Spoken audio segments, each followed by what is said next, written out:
Welcome back to our Canaries walk. Sack the board, sack the manager. We've been here before, but more worryingly now is apathy setting in to Norwich City fan base. Kyle says the saddest thing is that when Hull City scored that goal, I didn't feel a thing in my seat because I just don't care anymore. Napper and Manning have killed my love for Norwich. The only thing I hold on to this club was Sargent, and they've killed him as well. Welcome back to another very unhappy Where Canaries Walk. We're, of course, reviewing that Hull City game. Of course, we are. And we're also reviewing the Canary Call last Wednesday night with, of course, the owner. What did we learn from that? Some worrying takes coming out from some people. And where are you? Hope you're all doing well. As much as some people are laughing and joking about what's going with Norwich, Killian, it's just not funny, is it? This is people's livelihood. This is what people look forward to at the weekend. It's what people want to see Norwich doing well. How are you doing? Are you all right?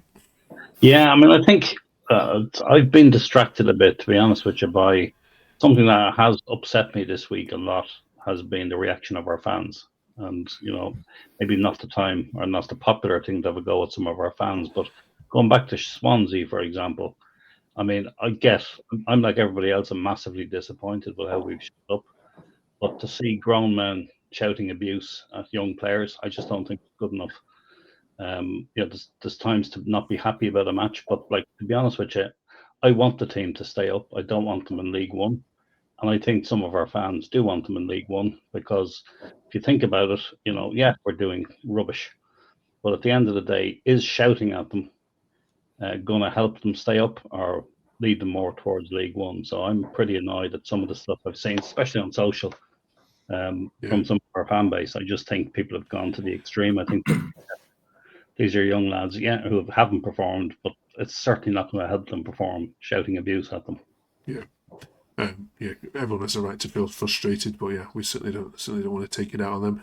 Right, we've got Matty, Tom, and obviously Killian back on this week. Delighted also to have James Hastings as well, who is huge on social media at Norwich. Welcome to the show, James. How are you feeling in all of this? I'm not going to ask you Manning in or Manning out, because I don't think there's any Manning in people left, is there?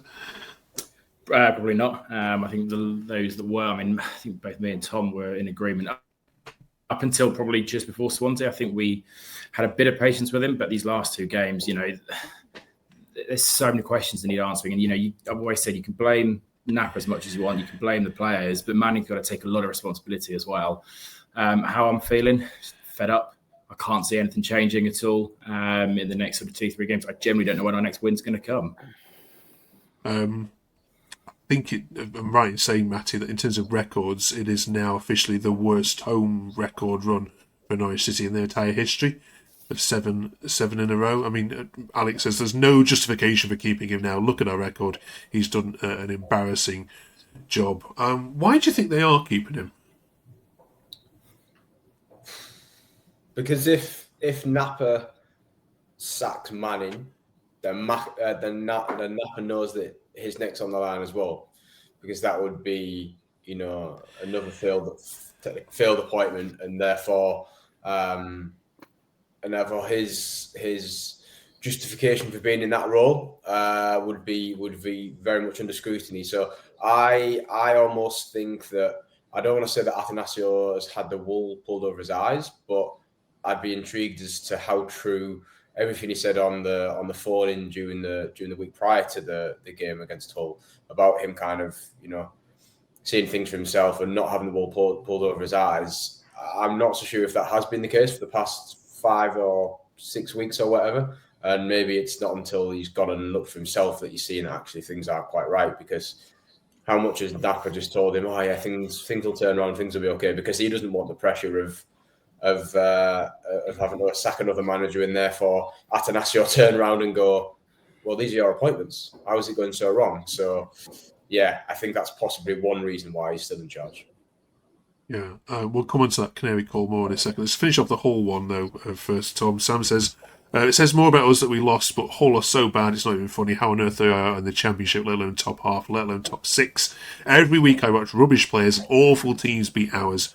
Attanasio said League One is an option, but it is looking like it's our destiny. I spoke about last week. It's not just losing now, you're losing to awful teams.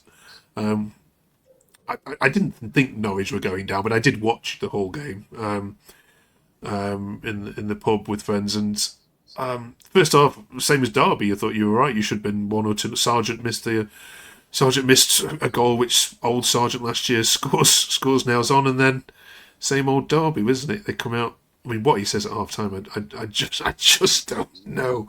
I think that's the thing. Yeah, is what does he say at half time? I think the first half performance is exactly the same as Derby. We create chances, and you just think, how have we not scored? How have we not scored? And I think we'll take anything. It's quite funny, obviously, at the start of the season, the ball goes in off Sargent's backside at home to Millwall, and everyone's like, we'll take it.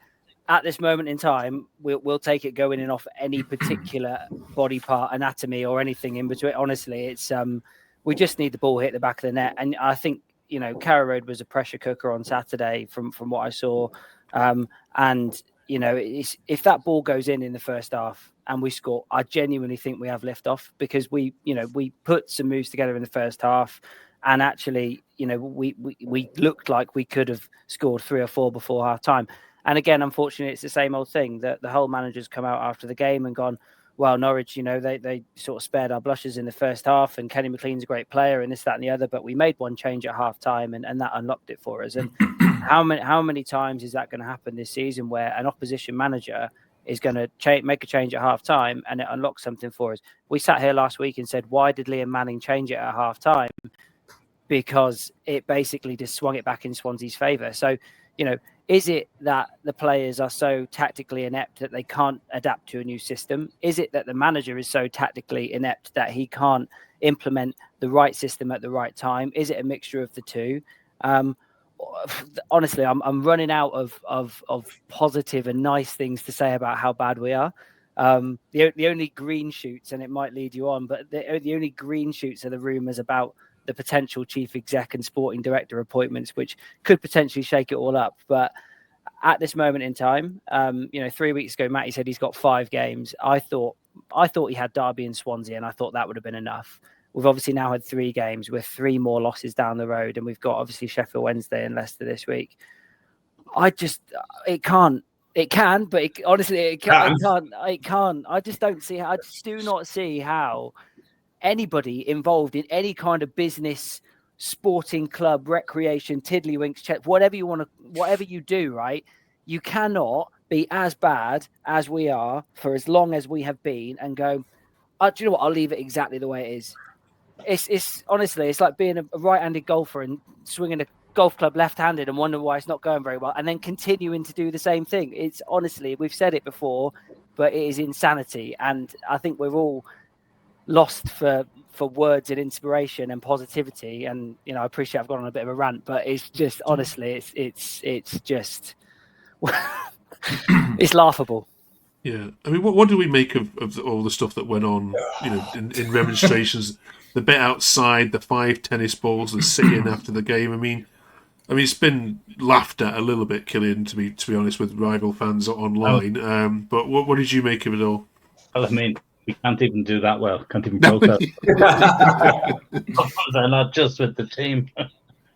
I mean, I think, to be honest with you, it's very hard to figure out. I was chatting to a Sheffield Wednesday fan recently who obviously talked about the experience that they've had and, some of the challenges they've had with their protests. And, it takes a lot to get people behind things. But, I'm not sure people are aligned in terms of what it is they actually want. Like 1 minute it's sack the board, then it's get rid of Manning, get rid of Napper, move our seats, don't move our seats.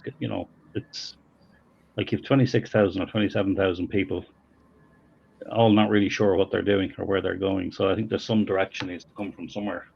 I think that's actually just a really interesting point, though, just to jump in there, Mark, is that what Killian's saying there, and it is alluded to, is that there's a feeling of disjointedness across the club.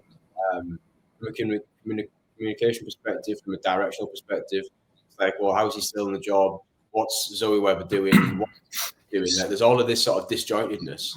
And there's no one actually seemingly like saying, no, I'm in charge, this is the crack. And Attanasio kind of attempted to do that midweek, which I know you're going to get to, but even that, it didn't answer many questions. It kind of raised more than it answered. So there feels like there's a massive sort of disjointedness across the board. And I don't mean the board itself, although that is also apparent. So we are in a real shambles at the moment, it seems. Yeah. Let's jump into that discussion. Before we do, Tom, Cernach out for the season. We've learnt this week as well. I mean, yeah, God, speedy recovery to him as well. But I did see some fans, celebrating. No, do you know what? Bless him. Do you know what? Actually, and this is the weirdest thing to say, but it couldn't have come at a better time for him. It's obviously the worst injury a footballer can suffer, but it couldn't have come at a better time for him, because he was quickly becoming the pylon scapegoat, as we've obviously, tongue in cheek said before. But actually, him being out of the picture for the rest of the season, who knows what player will get back next year? But actually, at least he can't be the whipping boy for some of the fans anymore. Okay. Before we move on, do drop us a subscribe if you just come across the channel. It's one of the quickest growing Norwich City podcasts, which of course there's lots of good ones, including Canary Call, which is what we're listening to on Wednesday night vividly. James, first of all, James, what did you get out of that hour of your life listening to that? Not a lot, to be honest with you. I think it just sort of confirmed how much of a mess this club is in right now. He's clearly very business minded, and from that side, that's what we've been crying out for. He's got the money, so was what we've been needing for years. What we don't have is anyone running this football club on the football side who's doing a good job. We don't know who's in charge, as Matt and Killian just said. What does Neil Adams do? What does Zoe Webber do? Who is Ben Napper's actual boss on the footballing side? Because Mark Attanasio has come out and said he doesn't know anything about football, and that's fine. But you need someone of his level and importance on the footballing side. And then you've got, any good business from the top to bottom, you need good individuals at every level. You've got McLean as a good captain and supported by Sarge. That's about it on the footballing side. The players, a lot of inexperience there. A lot of them don't understand English football and maybe appreciate the fans. Then you've got the manning, the coaching staff. We paid Bristol City to get them to come across. You then got Ben Napper. It's his first serious job. He was a loans manager at Arsenal, for goodness sake. Why have we taken such a big risk on that?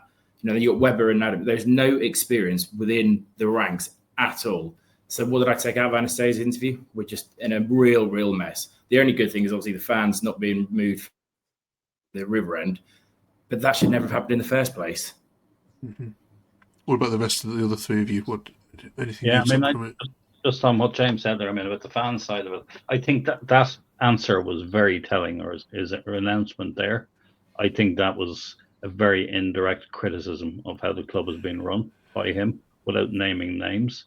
But the fact that he's paused that process and clearly said that there's going to be changes, but that there were other options on the table. And I think there was a real acknowledgement that they'd made a complete shambles of that decision.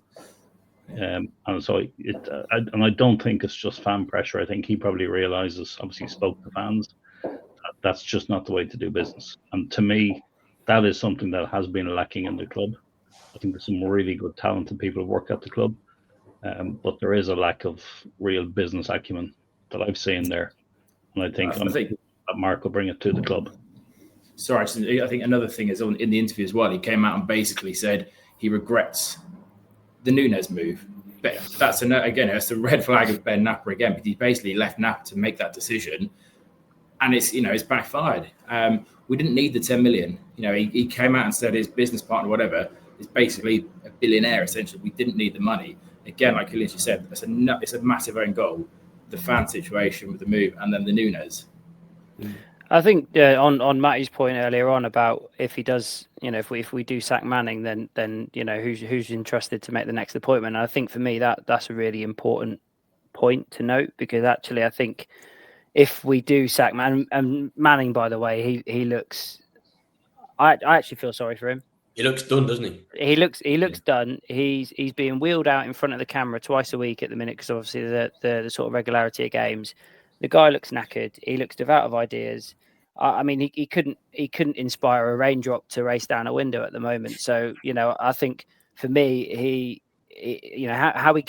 how's he meant to pick those players up? And I think that's the biggest thing, is that because above him we've not got it right at the moment. And I think Attanasio knows that, but I think he doesn't want to from what I saw, doesn't want to come over and be like, right, I'm going to wield the axe, because I don't currently have any advisory to tell me who else is going to come in the seat. So, there's all kinds of 2 and 2 are making 5 here, but Sose met for Delia with dinner, Delia for dinner, and all of a sudden Ben Kensel's back in the building, as a guest of the board, and then there's then the rumours that we're going to be getting a new CEO and a new sporting director, and I think for me that's where it starts, because if we did get rid of Manning, let's say we got rid of Manning tomorrow morning, who's making the replacement appointment? Because Neil Adams would turn around and appoint Russell Martin, and I haven't got any hair left to pull out.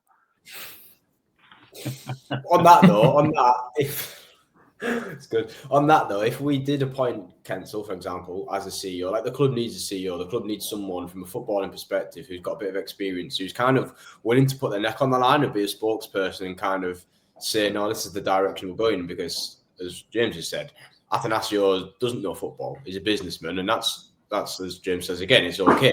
But we need someone with some direction, some footballing leadership. So the only positive I can see here is that both Manning and Napa go in the next month or so, and we make a massive U-turn. But Webber's got to go with them. Zoe Webber has got to go with them. Yes, I totally agree, mate. Totally agree. Part of her sort of tenure and experience at the club has overseen one of our most successful periods in the Premier League with her husband Stuart, and you shouldn't band them together, but you do. But she is unfortunately part of what is the problem at the club at the moment, because she is sat in a seat of privilege in the club making too many decisions. And we saw the same thing with Stuart Webber. He was sat in a role where he could make too many decisions about the football, about the veg patch, about who sits where and what gets charged for what. And it's too many. Basically, it's the complete opposite of too many cooks. There is just literally one person pulling the strings. And to your guys' point, we need a football business person. And I'm not, we're looking at Jez Moxie when we've done that before, and that was an absolute disaster. So this next, I was again thinking about this earlier on. I think this is probably the most poignant moment in the last 10 years of the football club, because if they get this wrong right now, we will be spiraling downward. And I don't mean to be dramatic, but if they get this wrong, I think we are genuinely for. We're not too big or too good to go down either. No way. No. Look how many clubs would have said the same thing. The Bolton's still there. Ipswich went down, Southampton went down, Leicester went down, Forest went down. Don't do it, mate. All these clubs have gone down. Bradford, they've gone down to League Two, and they're slowly making their way back up. So all these clubs that have played Premier League football, they all thought, oh, we're too good to go down. We're too big to go down. They've been under the wrong direction, the wrong leadership. And we thought, we would never be that, because we've got the direction and the stewardship of Delia and Michael. And, again, it's careful what we wished for, but, I tell you, I don't know if you saw, the Sky clipped onto Delia and Michael at the end. And I was happy, I was fine and ready for those guys to sell on. I think because they didn't have the money for us to compete at the level we wanted. Yeah. But they look genuinely heartbroken. they care so much about this club. Yep. And they pan to Adams and the rest of the board, and it's like they just don't care by the looks of things. I don't think they quite have that emotional connection. And we were fortunate to have Dealer and Michael on that side of things. So you take out the financial side, but right now I just don't think Webber's emotionless, in my opinion, and that's what we need. I think we need people that understand the club. We're one city, one team county. We've got such a passionate fan base, and as Killian said, the fan base is so divided. You look at the protest yesterday. But to be fair, that summed up where the club's at right now. I think there's no doubt about it. I don't think any fan wants us to go down. I did hear, I was at the Bristol game. I had fans in the pub fans saying, "I hope we lose, so Manning goes out." Never want that. You can have your opinions before and after the game. But when you play on that 90 minutes of football, most fans will get behind the players and want Norwich to win. We can easily end up in League One. And how many times, as Tom just reeled off a load of names, clubs will stay down there for a good number of years. It's fortunate. Sunderland right now are riding a fantastic wave. Another one. Look how long it took them to get there. Yeah. And we all watched it on Netflix, and we all laughed at it, and that will be us. Okay. Yeah. Sheffield Wednesday then to come, and Leicester. Leicester not obviously as tricky position as you are, but there's another fan base that are sick of their ownership and sick of their manager at this moment in time. So that'll make for happy time on Saturday. I can't imagine if you lose to Sheffield Wednesday on Tuesday Wednesday night, and then lose to Leicester. That has got to be it. Sheffield Wednesday at the moment, there's all kinds of everything out. I saw something this morning about the administrator of Sheffield Wednesday is going. I know it's bonfire night, but come on, pack Hillsborough and get behind the boys. They will. That's the administrator. They will. They've almost sold out. Some bloke off the street. It's just some bloke off the street that's been told to run the football club, and we can't get it right from people that are paid to run our football club. Honestly, it's just we have to. I mean, just one piece of concern. Look at the teams that we are around.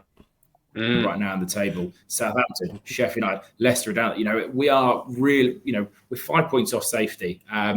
It's a massive concern, and I can't see us winning at Wednesday, which is a ridiculous statement, but I can't. And then Leicester next week, they got relegated from the Premier League last year. It's make or break, and I think it's certainly break. Let's finish off then this week with some quick fire questions to you all. It's quarter of the way through the season, so we're asking all our teams where will you finish this season? If we look back to the first record we did before you kicked off the season, I think pale in comparison. Matty, where will Norwich finish this season, 1 to 24? 6th. We're going to sack all of the aforementioned idiots, appoint a new manager, and have a last-minute playoff push. Brilliant. Killian? I'm going dropping down quite a bit. 13th I'm going for. Okay. Tom? Same last year, no change. 16th. James? I think 17th. Okay. Happy I was Saturday. Let us know in the comments. And then for some light relief, we've been doing the A to Z of Norwich City over the last couple of weeks. We're up to the letter E this week. A little bit more tricky, so we won't ask you individually here, but anyone got anything for the letter E? Darren Eady. Okay. Darren Eady, unanimous. He was on the back of my first ever Norwich kit, and he left. He left the week after, and he had been printed, brand new Coleman's Norwich kit for my birthday. Eady 11 on the back, and then my dad had to tell me that he'd just been sold, and I cried. The only other option if you want the double E was F and a Koku. I was going to say a Coco myself. 2 points, Killian. 2 points. Well played. Right, so we'll put Edie in the A to Z of Norwich then. Next week is F, of course, as well. And hopefully, for F's sake, we have some points on the board. Is that allowed to be Mark? Right, see you next week after that Leicester game. Have a good week, everyone.